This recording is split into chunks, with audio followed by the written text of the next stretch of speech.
Hello and welcome back to Rabbit Reads, where we are continuing Skulduggery Pleasant Playing with Fire, as we are on chapter 19, entitled On the Run. This is so stupid, Valkyrie thought to herself as she ran. Her foot hit a rock and she almost fell.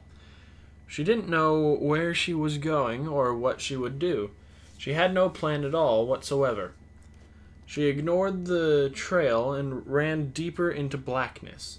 She could hear her pursuers now, the commands being shouted to the infected. She could hear the van, and when she looked over her shoulder, she glimpsed its headlights, bobbing like crazy over the uneven ground. Then the world left her, and she was falling. She hit the side of the hill and started to roll. The ground leveled off, and she hit a patch of briars that tried to get in at her through her clothes.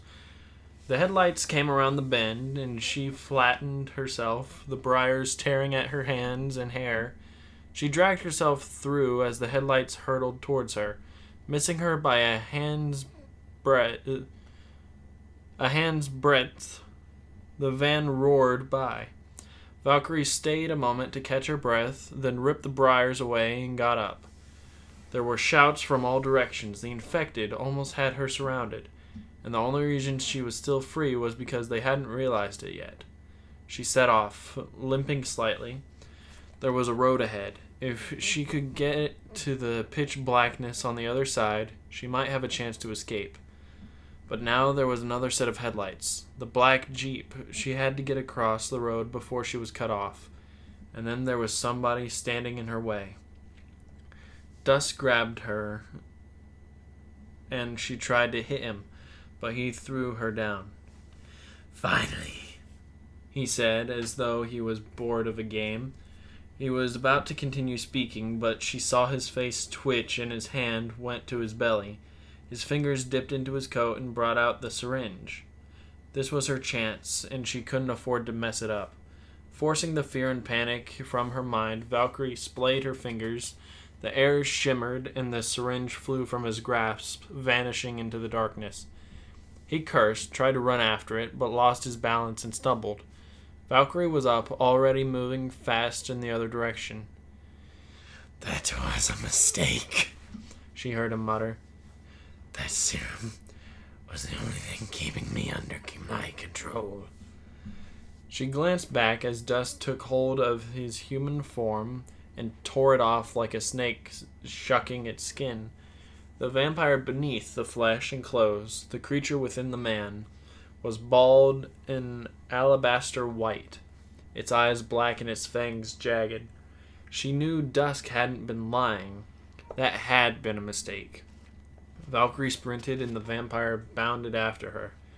The infected were all around her, and the black Jeep had picked her out with its headlights. Baron Vengius could plainly see her, but she didn't care. Vengius would keep her alive until he decided it was time to kill her. The vampire, on the other hand, would rip her to pieces right there and then. It was bounding after her and gaining fast. One more leap, and it would be on top of her. She couldn't afford to try anything, couldn't afford to use her powers. Adrenaline was pumping through her system. Her powers probably wouldn't even work. She took Billy Ray Sanguine's razor from her pocket. Unfolding it as she ran, over the sound of the oncoming Jeep, she heard Vengius try to call off the vampire, but she knew the beast wouldn't listen. A vampire, after it shucked its skin, has no master. Skulduggery had called them the most efficient killers in the world. The only thing a vampire cared about was blood. The bounding stopped, and she felt it in the air, felt it descending, and Valkyrie turned and lashed out. The razor opened up the vampire's face as she fell backwards. The vampire that had once been Dusk roared in pain, hit the ground, and came at her again before she even had time to roll to her feet. The Jeep was still approaching, and it wasn't slowing down. It swerved and swung around in a cloud of dust and smacked right into the vampire, flinging it back. The passenger door opened. "In!" Skulduggery yelled. Valkyrie jumped in, and the Jeep shot off. Seatbelt, Skulduggery said. Valkyrie reached for it as he turned the wheel and her head hit the window. Ow! Sorry. Wear your seatbelt. The van was right behind them, filling the inside of the Jeep with yellow light. Skulduggery braked and turned, gunning the engine, and the yellow light withdrew sharply as the van missed the hidden turn. They left the van in their dust and followed a trail through the hills. Valkyrie grabbed the seatbelt and tugged it a few times before she got it to work. She settled into her seat and clicked it in just as Skulduggery braked. Okay, he said. Out. He opened the door and got out, hurrying to the Bentley, cursing his name, Valkyrie followed. The silence of the night was eerie, and then the ground ahead of them cracked and crumbled, and Skulduggery pulled out his gun as Billy Ray Sanguine rose to the surface. Well, I do declare, Sanguine said with a smile. The great skeleton detective, in the flesh. Figuratively speaking, of course. Skulduggery regarded him warily. Mr. Sanguine, I've been hearing so much about you. That so? You're quite the little psychopath, aren't you? I try. So tell me something. Why wait 8 years before you helped your old boss escape? Why didn't you just bust him out the day after he was caught? Sanguine shrugged. I suppose I had what y'all might call a crisis of faith, and my faith lost. These past 80 years going it alone, it's been good. But something's been missing, you know? You're under arrest. Speaking of which, and I don't mean to be rude, but I just popped by to pick up the little darling there. I'll be out of your hair in a moment. Again, figuratively speaking. He passed down into the ground with a smile on his face.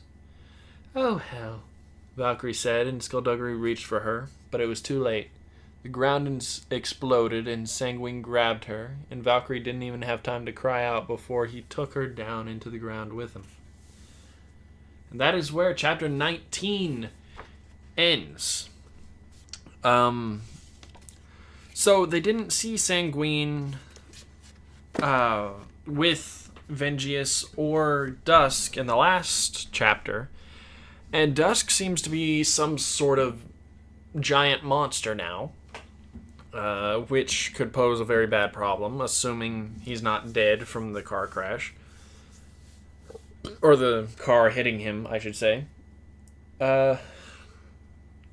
It's perplexing that Sanguine popped up there and not to help with her not escaping. Well, I mean, technically he did, but you know what I mean. All in all, I'm still wondering why Vengeance needs Valkyrie. Because the way I can put it together is that he has no purpose to need her. But at the same time, it's one of those things where we might not know till the end of the book. So I guess I'm going to leave this one here. So thank you guys so much for listening to this one. If you liked it, you know what to do. Keep things crazy, and I'll see you guys in the next one.